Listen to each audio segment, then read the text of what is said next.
आज की छोटी सी बात, यदि जिंदगी में कभी किसी की मदद करने का मौका मिले तो सारथी बनिए, स्वार्थी नहीं। क्योंकि किसी की मदद करने के लिए धन की जरूरत नहीं होती, इसके लिए मन की जरूरत होती है।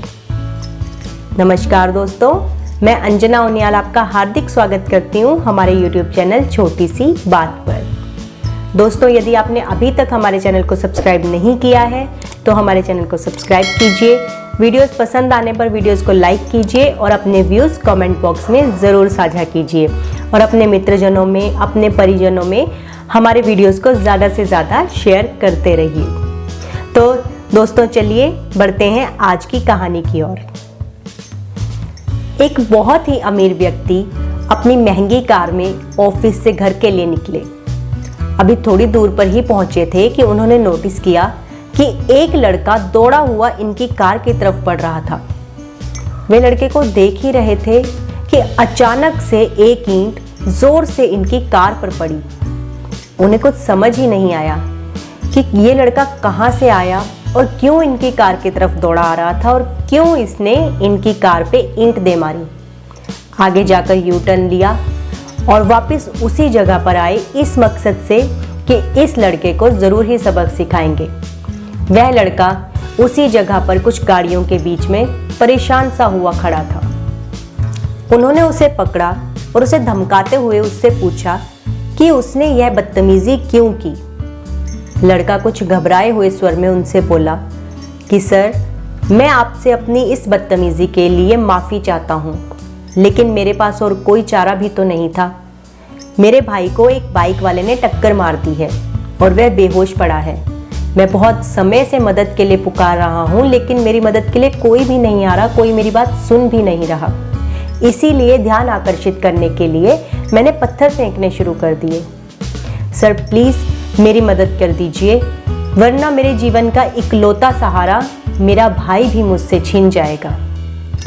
इस लड़के की बातें सुनकर इस व्यक्ति को दया आ गई और वे इसके साथ चले गए। जाकर देखा तो सचमुच में एक लड़का खून से सना बेहोश पड़ा था। इन्होंने तुरंत उसे उठाया और अपनी गाड़ी में बिठाकर हॉस्पिटल ले गए। हॉस्पिटल पहुंचकर तुरंत इसका इलाज शुरू किया गया और फाइनली सही टाइम पर ट्रीटमेंट मिलने की वजह से लड़के की जान बच गई। हॉस्पिटल के खर्च से लेकर इन्होंने उस लड़के को थोड़ा बहुत खर्चा पाने के लिए पैसे भी दिए और खुद घर के लिए लौट गए। इस तरह से इन दो भाइयों की मदद करने में इन व्यक्ति को काफ़ी संतुष्टि महसूस हुई।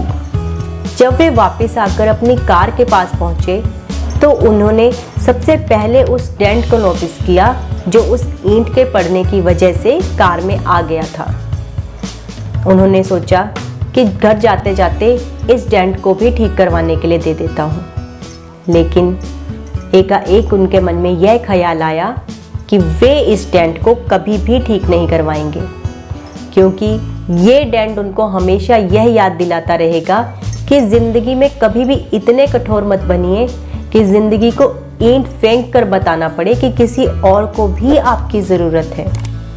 दोस्तों, इस बहुत छोटी सी कहानी से हमें यह शिक्षा मिलती है कि कई बार ज़िंदगी हमारे साथ कम्युनिकेट करना चाहती है, हमें इशारे देती है और हम इशारों को इग्नोर कर देते हैं, हम इन्हें समझ ही नहीं पाते।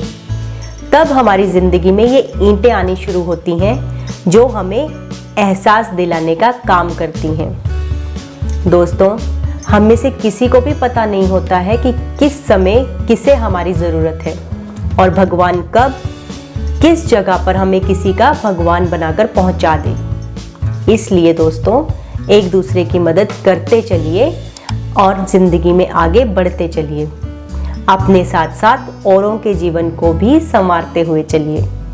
मन में यदि किसी की मदद करने की इच्छा हो तो रास्ते तो अपने आप ही निकल आते हैं। याद रखिए दोस्तों, ज़रूरत के वक्त की गई मदद मदद होती है। सब कुछ खत्म होने के बाद तो केवल सहानुभूति दी जाती है।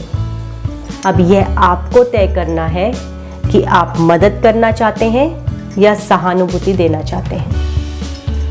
आशा करते हैं दोस्तों इस छोटी सी और बहुत इमोशनल सी कहानी से आपको ज़रूर कुछ प्रेरणा मिली होगी। इस तरह की कहानियों से हमें जीवन में प्रेरणा लेनी भी चाहिए। तो दोस्तों, कल फिर मिलेंगे इस तरह की ही और प्रेरणादायक कहानियों के साथ। तब तक के लिए धन्यवाद। Bye bye.